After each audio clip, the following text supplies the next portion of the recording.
Hola, ¿cómo están? Les voy a leer un relato de Fabián Casas que se llama Cuatro Fantásticos. Es de este libro, Los Lemmings y otros, que es originariamente de 2005. Esta edición es del 2017, de Los Lemmings y otros de Fabián Casas. Este relato vamos a comentar hoy en el taller de los viernes, donde seguimos indagando las construcciones de la masculinidad.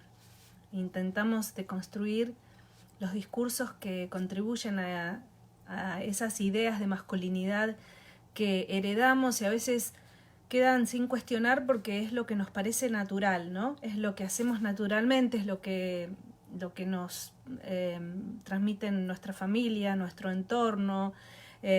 Así que la idea con la lectura de estos relatos es un poco tratar de desarticular, de construir esos discursos. Y la idea, como siempre, es que deconstruir no significa destruir, no significa reventar todo, significa, como decíamos el otro día, como si jugáramos con Rusty, desarmar para poder volver a construir, para poder volver a armar de una manera tal vez más creativa, más consciente, más equitativa.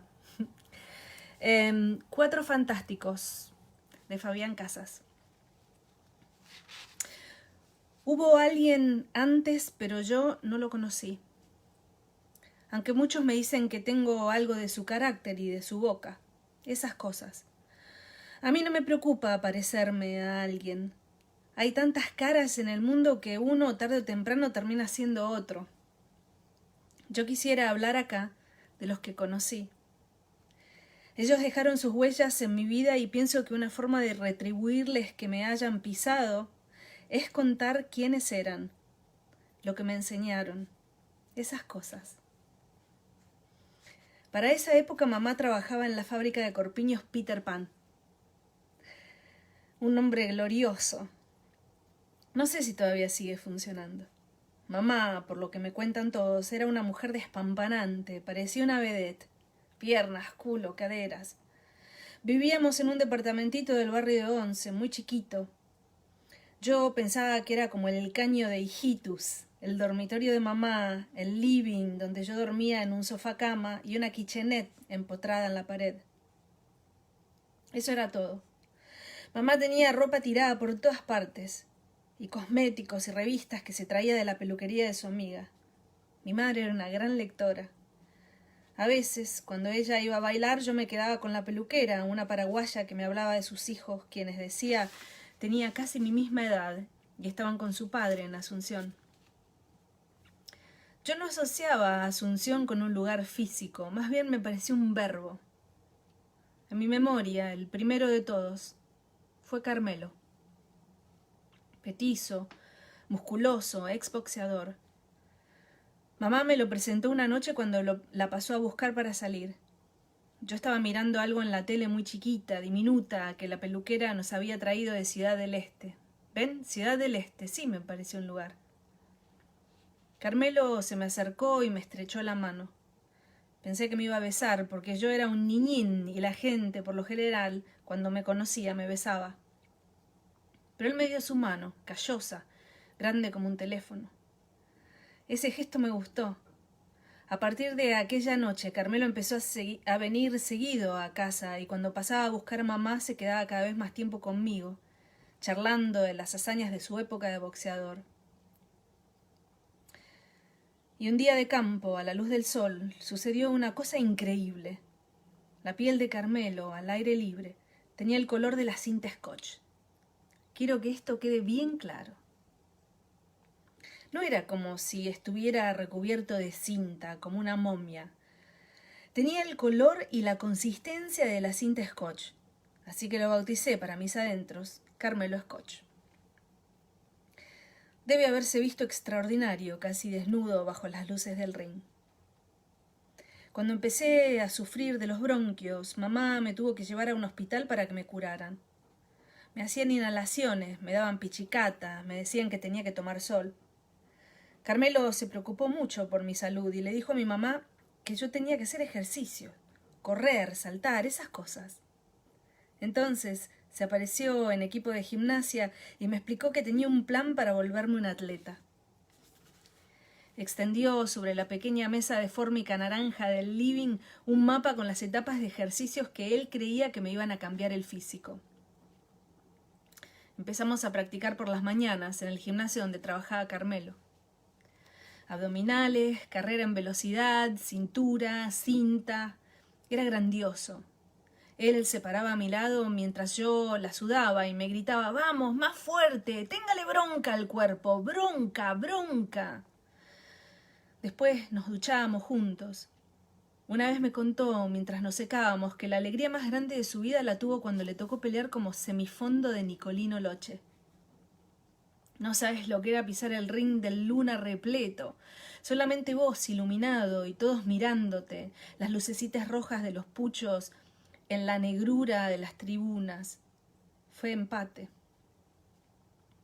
Y aún llevo en mis oídos el grito de guerra de Carmelo Scotch: «¡Téngale bronca al cuerpo!».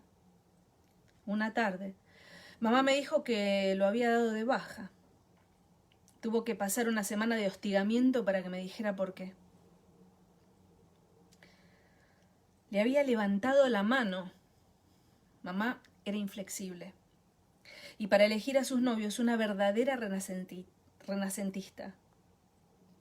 Pasó del deporte al arte. Y al segundo candidato lo capturó delante de mis narices. El profesor Locaso había llegado al colegio para cubrir una suplencia y sin lugar a dudas para cobrar lo que pudiera cobrar sin hacer prácticamente nada. Llegaba, ponía sobre el escritorio un paquete de facturas o de merengues, yo iba al cole de mañana, y mientras cruzaba sus pies sobre una silla empezaba a engullir sin parar. Nos decía que teníamos que pintar lo que se nos ocurriera. En la hora del ocaso nos podíamos rascar el hilo, en la hora del ocaso nos podíamos rascar el higo sin problemas. Así que agarrábamos hojas y dibujábamos cualquier cosa. Cuando se las llevábamos para que les echara una mirada mientras masticaba y dejaba de leer el diario, miraba nuestros dibujos y nos decía su célebre muletilla: «Más color, alumno, más color». Estaba bueno, nos hacía reír. Por supuesto, para nosotros, su nombre cambió de profesor Locaso al de profesor Más Color.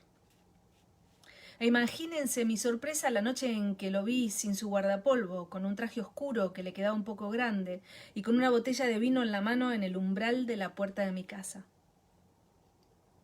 El profesor Más Color era un hombre de unos 40 años, con una herradura de pelo blanco que le bordeaba la nuca y que siempre estaba demasiado larga, descuidada. La frente le brillaba como una bola de billar. De cuerpo atlético, cuando caminaba por el patio del colegio lo hacía a zancadas. Según pude reconstruir mucho después, Más Color había entablado relación con mi mamá en el acto del 9 de julio, en el cual di 2 pasos adelante y recité un poema alusivo. El colegio se venía abajo de gente y la noche anterior yo había estado muy nervioso. Tenía miedo de que en el momento de recitar el poema se me apareciera en la cabeza la laguna de Chascomús. Pero fue glorioso. Verso a verso demostré que tenía talento para recitar poemas, y durante toda esa semana patria, mis compañeros y mis maestros no pararon de elogiar mi performance. Pero volvamos al idilio de mi madre. De más está decir que fue la comidilla del colegio. Todos mis compañeros sabían que mi mamá salía con Más Color. A veces, en los recreos, algunos se animaban a preguntarme si eso me molestaba. Yo les preguntaba: ¿que ustedes sepan o que ellos salgan? Silencio. Otros compañeros que trataban de ser más comprensivos conmigo me decían que me habría convenido más que mi mamá saliera con el profesor de matemática, materia dificilísima, que con el de dibujo. Tenían razón. No puedo negar que yo ya había hecho ese razonamiento. El romance de mi mamá con Más Color duró casi 2 años. Cuando ellos terminaron, yo entraba en quinto. A diferencia de Carmelo Scotch, mi vínculo con Más Color fue relajado. El tipo se quedaba a dormir en casa 2 veces por semana y a veces salíamos los 3 a dar un paseo. Solo una vez salimos él y yo. Me llevó a ver una exposición de Salvador Dalí, pintor al que él admiraba. Le gustaban esas cosas retorcidas, relojes doblados, crucifijos espaciales. Esa tarde, en un café, tuvimos el siguiente diálogo. ¿Te molestaría que yo pase más tiempo en tu casa?, me preguntó. No, le dije después de pensarlo un momento. Me parece que sería bueno que hubiera un hombre en la casa y yo estoy pensando en casarme con tu mamá. Todavía no se lo propuse porque primero quería saber tu opinión. El único problema es que la casa es muy chiquita, opiné. Si vos y tu mamá están de acuerdo, podríamos mudarnos a otro lugar, con patio. ¿Te gustaría tener un patio para jugar? Sí, le dije después de pensarlo un momento. Más Color pareció satisfecho con mi respuesta. Nos estrechamos la mano y me llevó a viajar por el subte. Me mostró todas las combinaciones posibles y los diferentes modelos de trenes que existían. Cuando llegamos tarde a casa, se encerró con mi mamá a charlar en el dormitorio. Me pareció que discutían. Yo me puse el pijama, me lavé los dientes y me acosté a dormir. Me desperté a mitad de la noche y me pareció todavía más nítido que estaban discutiendo. La semana siguiente, Más Color no se quedó a dormir ni una hora y si bien llamaba por teléfono y hablaba con mi mamá, yo empecé a presentir que algo andaba con mal color. Traté de recordar la charla que habíamos tenido para ver en qué se le podría haber complicado la cancha. Y saqué las siguientes conclusiones. A mi mamá, sin dudas, le convenía tener un hombre en la casa. Es más, ella siempre estaba diciéndole a la peluquera paraguaya que deseaba encontrar un sustituto de padre para mí, lo cual a mí me parecía razonable. Yo envidiaba, cuando iba a las casas de mis amigos, cómo ellos podían sentirse seguros y exhibir a sus padres. Así que por el lado del casamiento no debería haber habido problemas. Creo que el conflicto estuvo en la posibilidad de mudarse. Por algún motivo recóndito que a mí me costaba y aún me cuesta entender, mi mamá amaba a la posilga de Plaza 11 o de 11 Park, como ella le decía. Algo en la casa tocaba su fibra más íntima y contra esas cosas es imposible marchar. Una tarde de invierno, mientras mamá se hacía la toca, me comunicó que Más Color había entrado a la inmortalidad. Ahora pienso que mi infancia estuvo separada por tandas en las cuales mi madre me informaba las bajas de sus noviazgos. Yo seguía viendo a Más Color durante 3 años, 5º, 6º y 7º, pero salvo saludos incómodos cuando nos encontrábamos de frente en el patio del colegio, nos evitábamos. Aunque es justo decirlo, gracias a él conozco a la perfección la línea de subterráneos que cruza la ciudad. Jamás podría perderme. Más Color ya era historia cuando me anoté en el Ateneo de la iglesia de San Antonio para jugar a la pelota todas las tardes. Los curas te atrapaban con una cancha extraordinaria y a cambio te pedían que tomaras la comunión. Así que fui derecho a catequesis y terminé como monaguillo en un par de misas. Una tarde mamá me pasó a buscar y me dijo que la esperara porque quería confesarse. Me pareció raro ese gesto viniendo de ella, pero es verdad que para ese entonces se pasaba mucho tiempo en la cama, como si algo le hubiera roto el ánimo. El padre Manuel la escuchó en silencio en el confesionario. Mamá empezó a venir tarde de por medio para confesarse o para caminar charlando con el padre Manuel. Me dijo que el cura, que era muy joven, lograba darle ánimos para vivir. Mamá, ¿por qué no querés vivir?, le pregunté. No es que no quiera vivir, es que no tengo ánimos, me contestó. Una noche en que me había quedado más de la cuenta en la casa de un amigo, me sorprendí viendo salir al padre Manuel de mi edificio. Lo que más me sorprendió fue que estaba vestido como un hombre cualquiera. Él no me vio, pero yo lo vi clarísimo porque estaba en la vereda de enfrente. No dije ni mu. Cuando entré a casa, mamá estaba con los ojos rojos, como si hubiera estado llorando. Al otro día se la pasó encerrada en su pieza con la peluquera paraguaya. Cuando abrían la puerta porque necesitaban ir al baño o a buscar algo a la cocina, salía un olor espantoso a cigarrillos. Creo que por eso yo no fumé nunca. Decidí hablar con el padre Manuel después de que me encontré a mamá sentada en el livincito con unas ojeras inmensas. Parecía que había estado sentada ahí desde su pubertad. Todos los aparatos de la casa decidieron suicidarse, me dijo con una voz muy ronca, apenas me vio. No andaba la heladerita ni el televisor y el calefón hacía un ruido horrible cuando abríamos la canilla de agua caliente. El padre Manuel estaba leyendo en su cuarto, me dijeron. Le dije a la monjita que lo necesitaba urgente. Al rato lo vi venir por el corredor de la escuela. Esta vez tenía su sotana negra e impecable. Me acarició la cabeza y salimos a caminar por la cancha de fútbol que a esa hora, a las 2 de la tarde, estaba vacía. Era un día primaveral. Padre, no sé qué le pasa a mi mamá, le dije. Sentí que la voz me salía del pecho. Hijo, me dijo a pesar de que era muy joven, ¿sabes cuál fue el calvario de nuestro Señor Jesucristo? ¿Todo el asunto de los romanos y las espinas en la cabeza y la tradición de Judas? Exactamente. Quiero que pienses mucho en esa parte de la historia de nuestro Señor, porque muchas veces en la vida, los adultos, tenemos que hacer grandes sacrificios, ¿entendés? No le entendí ni jota, pero asentí. Me estaba dando un pesto bárbaro. Tu madre es una mujer ejemplar. Quiero que esto te quede bien claro. Y la mayoría de las veces las personas muy íntegras sufren demasiado. Ahora vamos a ir a la iglesia y nos vamos a arrodillar para rezar por ella. Y así fue. Rezamos en silencio. Para ser sincero, yo no recé.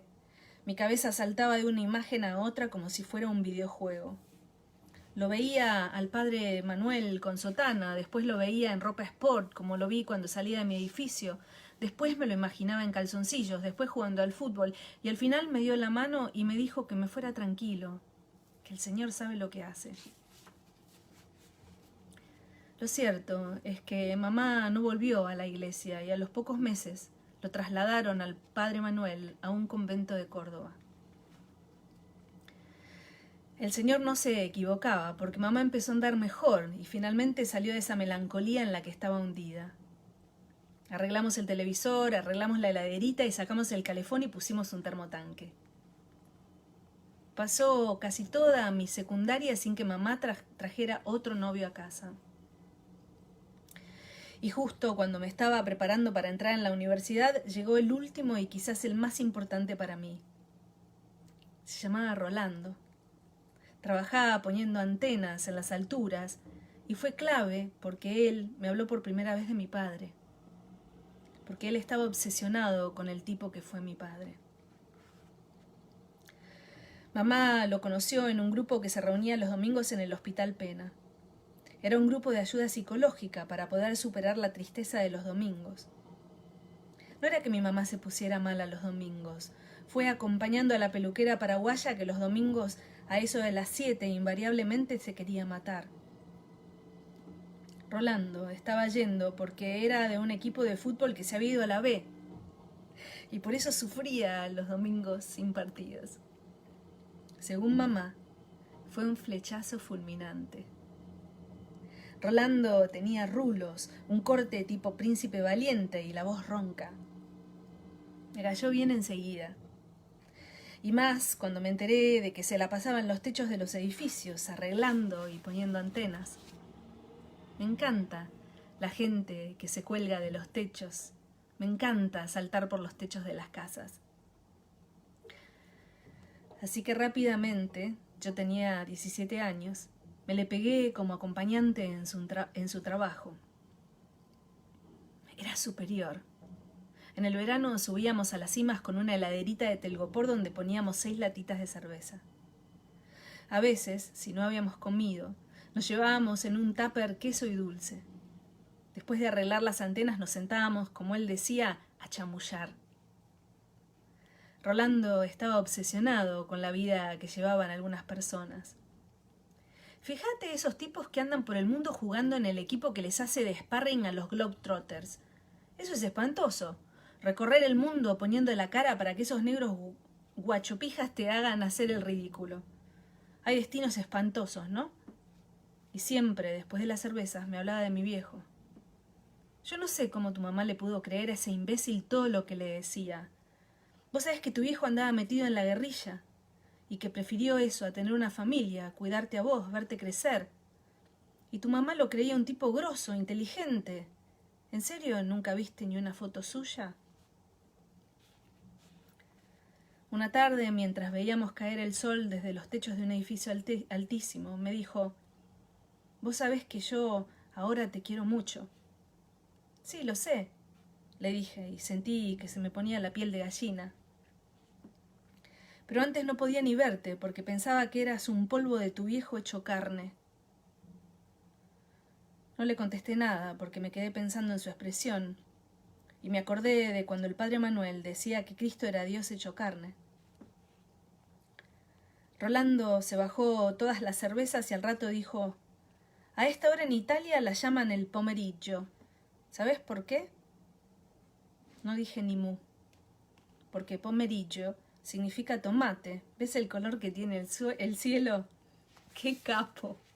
El cielo estaba rojísimo. Agregó: «¿Ves? Desde acá podemos ver toda la ciudad. ¿No es fantástico? La mayoría de la gente no sabe que estamos acá arriba mirándolos. Somos como dioses». A veces, antes de clavar una antena contra el techo, la levantaba con una sola mano y gritaba: «¡Ya tengo el poder!». Y nos matábamos de risa. Otras veces se ponía melancólico y me decía: «Jurame que si vuelve tu viejo, vos no te vas a dejar engrupir por él». «¿De dónde va a volver, Rolando?», le preguntaba. «Qué sé yo, de la loma del orto», me largaba. Pasó el tiempo y me sortearon para la colimba. Me tocó tierra y tuve que bajar de las cimas. Pasé un año en el infierno como asistente de un milico. En algún momento de ese año, mi mamá y Rolando rompieron. Ella me lo comunicó en una carta. Cuando volví a casa, conseguí trabajo arreglando antenas. A Rolando nunca lo volví a ver, pero supe de él por un portero de un edificio. Me dijo que le había agarrado vértigo y que por eso dejó de trabajar en las cimas. A mí eso me sonó a ciencia ficción. A veces, cuando estoy en las alturas con mi vianda, me doy cuenta de lo increíble que fue que me dejara acompañarlo y aprender el oficio. Porque el vértigo de los techos es una disciplina para personas solitarias, para animales fabulosos. No se necesita a nadie acá arriba. Eso fue Cuatro Fantásticos, de Fabián Casas. A mí me encanta leer a Fabián Casas y hacía mucho tiempo que no lo leía. Creo que todos los relatos de los Lemmings y otros, este libro, son buenísimos, me encantan, me encanta el estilo de Fabián Casas. Buenísimo, díganme qué les pareció este relato. Como les decía en el taller de los viernes de hoy, lo que estamos tratando de abordar es la relación entre padres e hijos, o cómo se construye la idea que tenemos o la idea que circula de una figura paterna. ¿Qué es la figura paterna? ¿Qué es el padre? ¿No? Enorme este tema, pero ¿cómo se relaciona un hijo varón con esa figura paterna? Y cómo se tejen todas esas ideas de lo que debe ser un hombre, lo que se espera de un hombre, ¿no? Cómo lo percibe un niño, ¿no? Que va creciendo, que va cambiando, cómo recibe ese niño esos discursos adultos, ¿no? Eso es importante.